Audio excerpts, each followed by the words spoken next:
Рус шигырьләре түрек телендә татар шагыйренең музеенда яңгырый. Казандагы Тукай музеенда таналган түрек шагыйре Атаул Бехрамоглу белән очрашу узды. 22 яшеннән рус әдәбияты белән кызыксына башлаган шагыйрь рус классикасын үз халкына танытучы, халыкларны берләштерүче шигърият турында Раиля Вәлиуллина.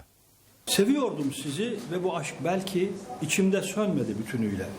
Пушкинның «Я вас любил» шигыре түрекчә әнә шулай яңгырый. Лермонтов, Чехов, Толстой, Достоевский, Тургенев.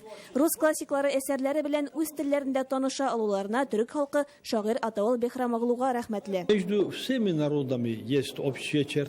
Һәр халыкның уртак яклары бар, чөнки без барыбыз да кешеләр. Мәхәббәт, үлем, өмет бу хисләр безне берләштерә. Шулай да һәр халык аларны укучыга үз телендә, үзенчә җиткерә. Очрашуга килгән кунакларның берсе Энҗе Садыкова университетта түрек телен укыта. Еллар узып бер-берсенә охшаш татар һәм түрек телләре үзгәреш кичерсә дә, уртак тамырлар сиздерә. Безнең арада булган тарихи, мәдәни мирасыбыз ул әлбәттә миңа калса нәрсә генә булса да мәңгегә шундый җылылык. Прямость, ясность, искренность. Нәкъ менә шушы сыйфатлар рус, татар һәм түрек шагыйрьләрен берләштерә дип саный Атаул Бехрамоглу. Үз иленең танылган шәхесе белән очрашырга түрек кызы Тукчей Бертәктә килгән.